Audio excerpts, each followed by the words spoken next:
வணக்கம் நண்பர்களே, நான் உங்கள் ஆசிகா. இது நம்ம ஆசிகா கார்டன். இன்றைக்கி நம்ம வீடியோவில் ஒரு சூப்பரான விஷயத்தை பற்றி பார்க்க போகிறோம். நிறையா பேர் வீட்டில் கத்திரிக்காய் செடி வளர்ப்பீங்க. ஆனால் செடி நல்லா வளர்ந்ததும் பூக்கள் பூத்து அப்படியே கொட்டிடும், இல்லைன்னா பூச்சி வந்து செடியையே வீணாக்கிடும். ஆனால் இதோ பாருங்கள், நம்ம கார்டனில் கத்திரிக்காய் செடி எவ்வளோ செழிப்பாக கொத்து கொத்தாக காய்ச்சிருக்குன்னு.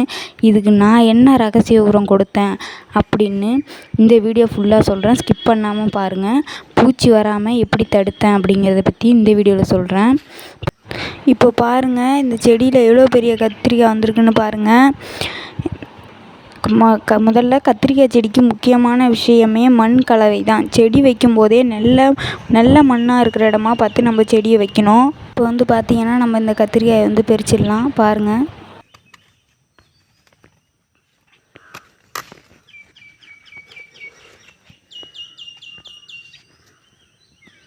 பாருங்கள், நம்ம கார்டனில் காய்ச்சிருந்த கத்திரிக்காய் பாருங்கள் எவ்வளோ பெருசாக இருக்குதுன்னு.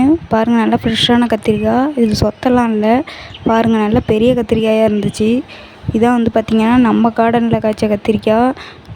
ரொம்ப செழுமையாக இருக்குது பாருங்கள். செடி எல்லாமே பாருங்கள், எந்த ஒரு சொத்தையுமே இல்லை, எந்த ஒரு பூச்சி தொல்லையுமே இல்லை. பாருங்கள், நம்ம செடியில் நாட்டு எருவு, நாட்டு உரம் இது மட்டும்தான் பார்த்திங்கன்னா முழுக்க இந்த செடிக்கு போட்டிருக்கோம். வேறு எதுவுமே யூஸ் பண்ணல.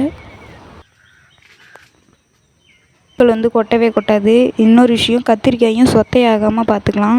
இதுதான் வந்து பார்த்திங்கன்னா கத்திரிக்காய் செடி நல்லா கொத்து கொத்தாக காய்க்கிறதுக்கான ஒரு ரகசியம். நீங்களும் இதை ட்ரை பண்ணுங்கள். இந்த டிப்ஸ் உங்களுக்கு பிடிச்சிருந்தாலும் மறக்காமல் கமெண்டில் சொல்லிட்டு போங்க. இந்த டிப்ஸ் உங்களுக்கு பிடிச்சிருந்தா நம்ம ஆசிகா கார்டன் சேனலை மறக்காமல் சப்ஸ்கிரைப் பண்ணுங்கள்.